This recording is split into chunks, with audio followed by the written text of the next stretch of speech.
Thank you. So I'm Laura Ratcliff, so I'm an EPSRC Early Career Fellow in the Materials Department at Imperial College. So just to give a kind of one slide overview of the work that we're doing in my research group. So I'm particularly interested in the development of methods within density functional theory codes. So there are a few different areas that I'm particularly interested in. So firstly, linear scaling in large systems, which you'll see as a theme that recurs throughout this talk. I'm also interested in novel numerical approaches, so kind of going beyond the standard basis sets that are usually used with DFT. I'm interested in applications for massively parallel supercomputers, so very high performance computing, and also interested in computational spectroscopy, which again I'll be talking about a little bit in this talk. So I'm developer of 3 DFT codes, some more active than others. So I try to just kind of simplify the key selling points of the 3 codes that I work on in the form of a slightly sketchy Venn diagram. So first of all, I'm developing OneTEP, which many of you may have heard of, which is a linear scaling DFT code. I'm also involved with the Madness DFT code, which uses a kind of novel wavelet-based approach, which I'm going to talk about a little bit in this talk. And then finally, Big DFT, which is where I spend most of my time, which is kind of overlapping between both OneTEP and Madness in that it has a linear scaling approach designed for large systems, and it's also based on a wavelet basis set. So in this talk, I'm going to be focusing more on Big DFT and Madness rather than OneTEP. So I'm also interested in a number of different application areas, which I could kind of categorize into 3 types of materials. So molecules, so from organic LEDs, which I'll be talking about, also molecular ferroelectrics, which a PhD student, Matthew Kenyu in the group is working on. So it's an example of chloronic acid. Also amino acids, which I'll talk about a little bit, and molecular catalysts like this. And then I'm also interested in materials which have lots of disorder in them. So for example, is a mixed metal chain cyanide, which has lots of disorder in with cyanide groups, and in this case it's a pure metal, but in the mixed metal case there's disorder also in where the metals exist in the system. And then also looking at the example of the gamma phase of gallium oxide, which again has a very disordered structure.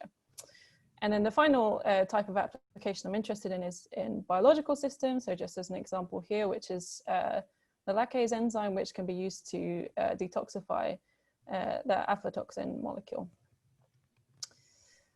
So in this talk, I'm focusing more on the kind of things that we can do with wavelets as a basis set. So why wavelet is interesting, or I guess you could pose the question, why do we need another basis set when we already have plane waves working very well for solid state calculations and Gaussians working very well for molecular calculations?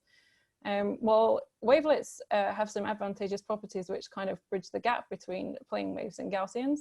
So they're localized basis functions, but they're also systematic. So we have both of these advantages, and in particular, they enable a very efficient multi-resolution approach. And because they're based in real space, it also has some advantages for inhomogeneous systems. So both Big DFT and Madness are based on wavelets, but in very different forms. So Big DFT has a basis set which looks like this. So this is the least asymmetric Döberschi's wavelets of order 16. So these functions are orthogonal. They're localized in both real and Fourier space. And as I mentioned, they can be systematically converged. So in Big DFT, we choose to have 2 resolution levels. So an example grid might look like this. It has 2 kind of regions of resolution. So close to the atoms, we have a high resolution level where we have both these scaling functions and wavelets. Further away, we have a low resolution level, which just has the scaling functions, which are these red functions. And this means we can have a fixed grid spacing across the system, but we can have a more efficient approach by concentrating our basis degrees of freedom only where we need them to and having few degrees of freedom further away. So Big DFT is a pseudopotential code. It's designed it has a mixture of boundary conditions available, so we can treat molecules, explicit wire boundary conditions, surfaces, and fully periodic systems. And its main kind of aim is to be able to treat very large systems, so looking at towards the thousands of atoms sort of type system sizes. Madness, on the other hand, has a very different wavelet-based approach. So in this case, we use what we call a multi-wavelet based approach, where we have Legendre polynomials based on grid points. And in this case, we don't just have 2 levels of refinement, but we have an automatic refinement scheme, which will change both the size of the grids and potentially the number of Legendre polynomials on a grid function in some kind of automatic manner, so that we're able to reach a guaranteed very high precision. So if you have a water molecule, for example, you can see that the wave functions or the grid will kind of refine in ways that you have very small, high accurate grid spacing close to the nuclei, and again, this lower resolution further away. And so this is a very efficient way of reaching a very high accuracy. Because we have multiple levels of resolution, we can do both all electron calculations and pseudopotential, or we can combine the two, as I will mention briefly later. But MADNESS is designed explicitly for molecules, so we don't have periodic boundary conditions. And kind of the main key selling point of MADNESS is that it's very high precision, as I mentioned, and so we are able to achieve microhartree accuracy in total energies. So it could be quite a useful tool for benchmarking or testing new approaches. So as I mentioned, one of the things I'm interested in is spectroscopy. So in MADNESS, we have a couple of different types of spectroscopy that we can do. So as I mentioned, we have both an all-electron approach, which has the advantage that we can directly access core states, which is useful for calculating core spectra. At the same time, we also have a pseudopotential approach implemented, which reduces the computational cost. And so in MADNESS, what we do is we can also combine the two. So if we're interested in, for example, calculating core spectra with just a few atoms of interest, then we can treat these particular atoms at an all-electron level and treat everything else in the system with a pseudopotential level. So for example, we can do electron energy loss spectroscopy using Fermi's golden rule. So just an example of a nanotube here. If we have 3 symmetry unrelated carbon atoms and all the rest are somehow similar to these 3 highlighted atoms, we can just treat these 3 as all electron, all the other carbon atoms as pseudopotential, and calculate the spectra this way, whilst saving the cost of having to do the whole system as all electron, but still having access to the core states that we need to. We can also calculate X-ray photoelectron spectroscopy using the delta SCF approach.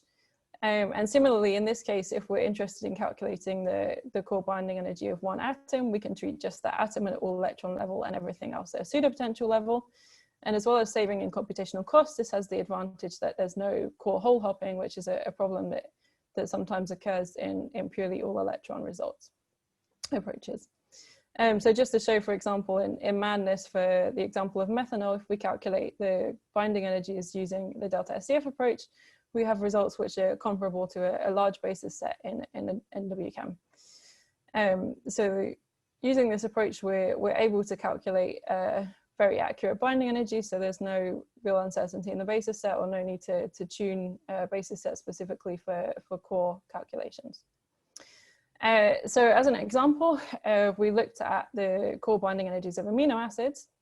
So taking 4 different conformers of glycine and 4 different conformers of alanine. And it's not so surprising that the binding energies are sensitive to the conformer.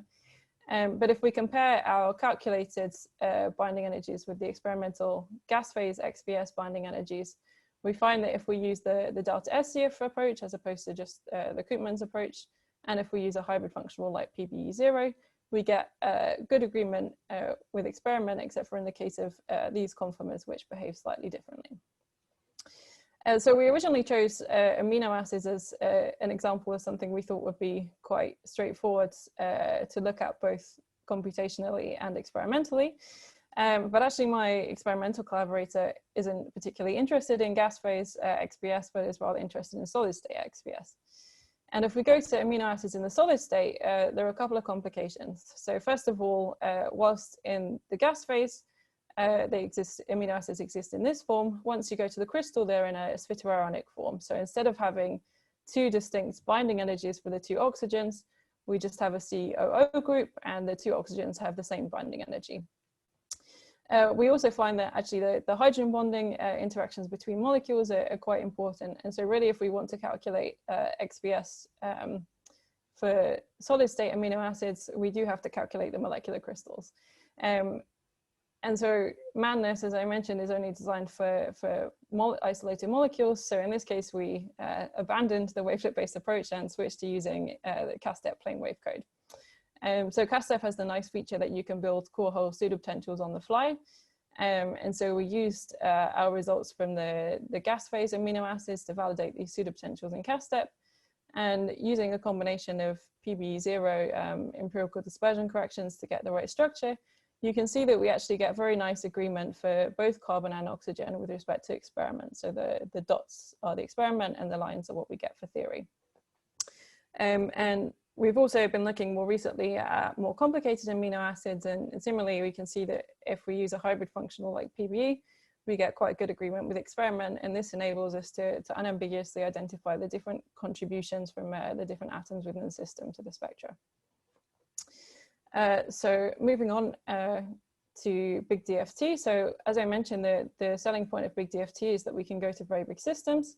And the advantage is that we have a number of different methods all available within the same code. So we have a traditional cubic scaling like approach, which has extended orbitals.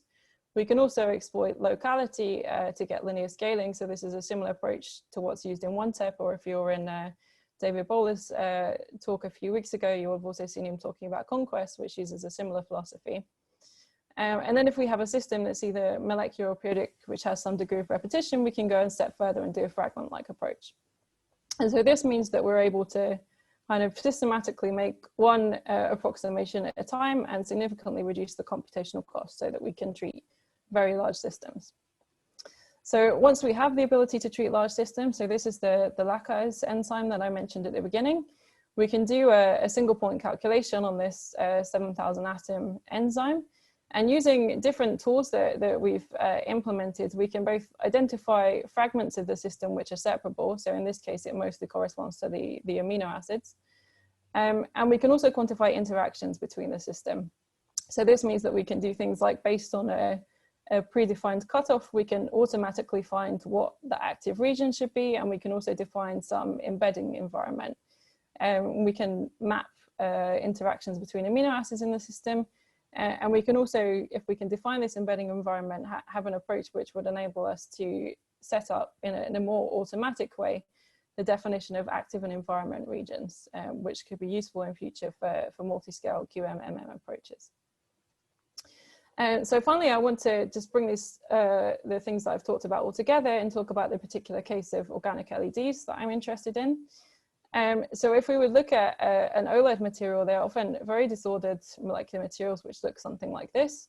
And the usual approach, if we wanted to calculate, for example, charge transport parameters, would be to take the big system, isolate pairs of molecules, and calculate transfer integrals, for example, for these pairs.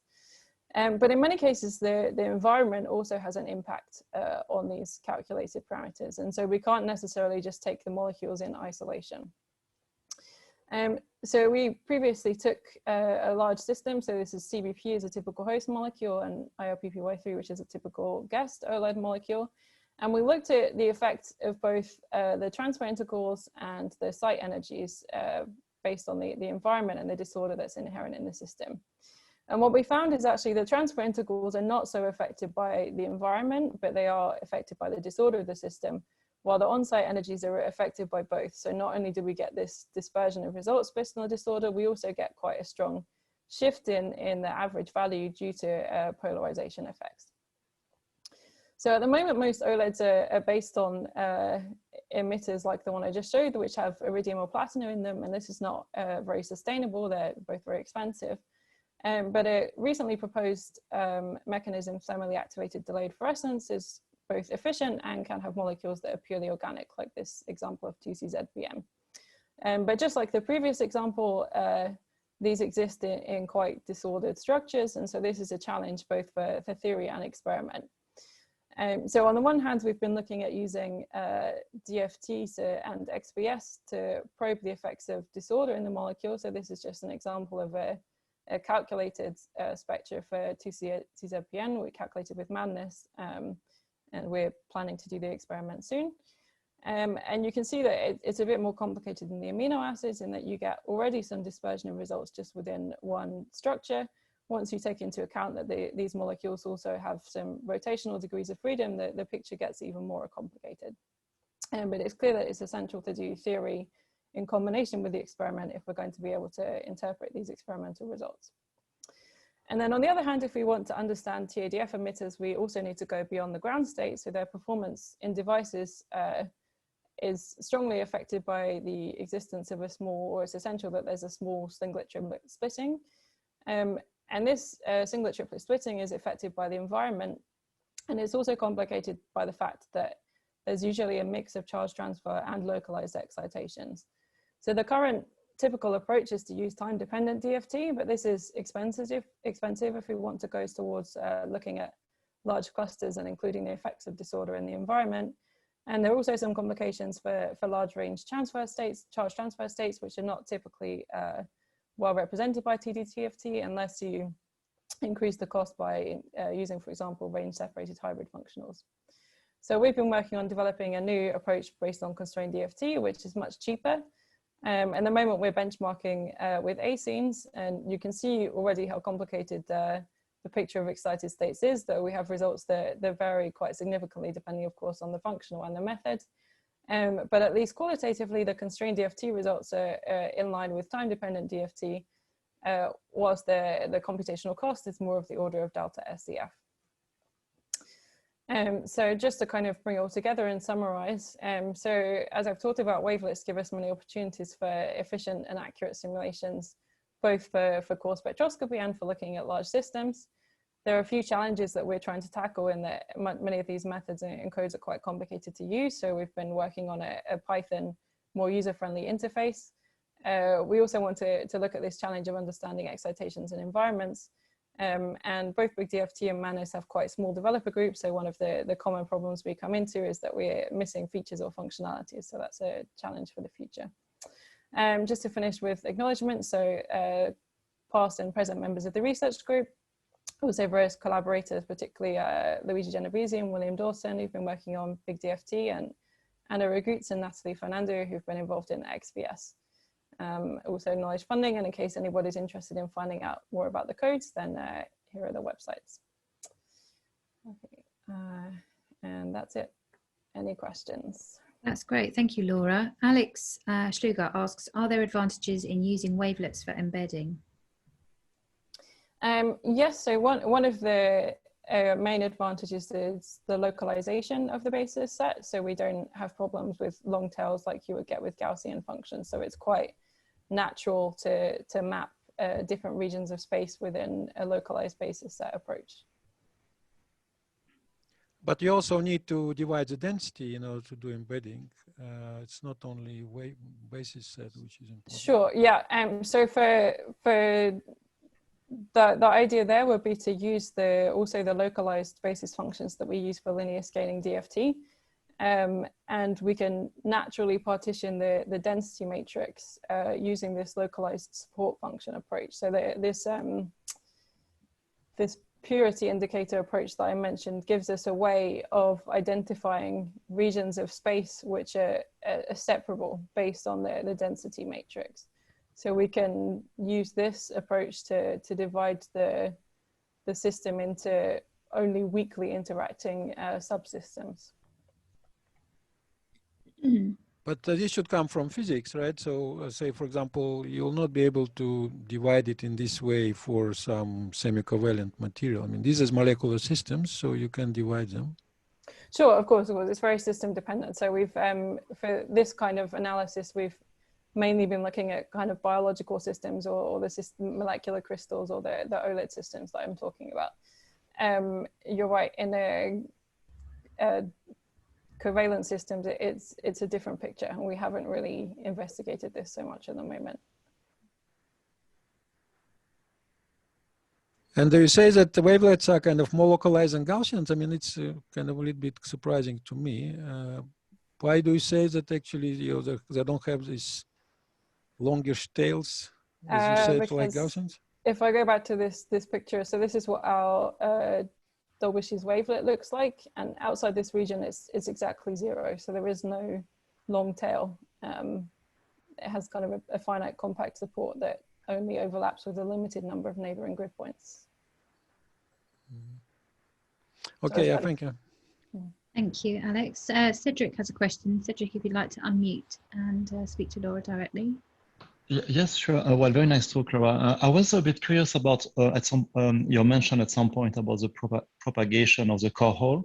And more generally, I was wondering if you could identify some correction in core hole spectroscopy from treating large parts of the molecule. There was this kind of naive expectation that core hole spectroscopy is mostly local, so you might not need actually to have a large part of the molecule to have a reasonable answer. But I was wondering if you had any insight as regard to this. So I guess there's two kind of, so one, the core hole hopping is more of kind of a convergence issue, as I understand it, rather than the physics issue. So if you have two, for example, neighboring carbon atoms which have very similar binding energies, then in an all-electron approach, sometimes the core hole will delocalize or will hop from one molecule, one atom to another, but that's more kind of a convergence issue than a physics issue. In terms of the localization, yes, I also have the same intuition that you shouldn't need to, for example, include so many neighboring molecules as you would if you were looking at valence properties. The amino acids that I discussed were kind of a particular case in that it's more kind of a function of the importance of hydrogen bonding and this phytoionic form. But I think in other types of molecular crystals, probably you could get away with just doing calculations in gas phase. Okay, thank you very much, Laura. Sorry, I missed a question from Jochen. What system sizes are accessible with wavelets? Any scaling data? So those was in the graph I included, but we can go certainly up to 10,000 atom regime is very straightforward. We have previously gone up to sort of 40,000 atoms. You start to get a few problems with things like just writing files to disk that we're working on fixing at the moment, but up to about 50,000 atoms is probably feasible at the moment. Thanks, Laura. Another, sorry. Ask, when you say that, are we just talking about sort of, let's say, a single point calculation for a 10,000 atom system? Or what can you actually do with these large systems? Yes, that's a very good point. Yeah, so mostly I've just been talking about single point calculations. So we can do relaxations and molecular dynamics with linear scaling, big DFT. It doesn't really work for the fragment approach. So for this particular system, for example, I can't remember exactly how many nodes what we're doing, but we're talking about an hour per single point calculation. So this is obviously not a regime where you're going to be able to do molecular dynamics, for example. Yeah, so you can do a system that has maybe 50 or 60,000 electrons, and you can do a wave function optimization in 1 hour. Is this roughly what you can do? Yeah, and if it's a system which has some repetition, so we can use the fragment approach, then you can do a single point in more like 10, 15 minutes for this sort of size. Okay, thank you. Thank you. Mikhail, you had a question for Laura.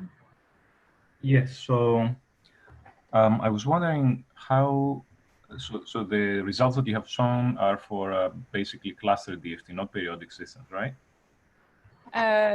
Yes.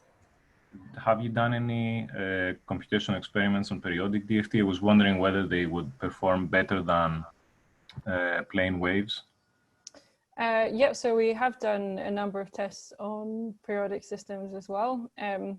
So generally, if you're just kind of comparing a bulk solids, if you have a small unit cell with lots of K points, then plane waves are more efficient. But as soon as you're going to slightly larger unit cells, fewer K points, then wavelets do start to become efficient. So it depends a little bit also on whether the system is metallic or has a gap. But there's some kind of crossover point, probably around about 100 atoms, depending on the system, where wavelets tend to become more efficient. Okay, thanks. And the other part of the question was about hybrid base sets. So if you can use again, I don't know if that would make sense, but maybe you could use a hybrid basis set in which you want to describe the extended solid with plane waves and some adsorbate that is sitting and creating a bit of a defect in your structure with wavelets. We haven't ever thought about combining wavelets with plane waves. There was the idea of combining wavelets with Gaussians, with the idea of if you wanted to do some all-electron properties, which we can't do in big DFT because of the only having 2 resolution levels. I'm not sure whether there would be any advantages to combining wavelets with plane waves. Okay, thanks. Yeah.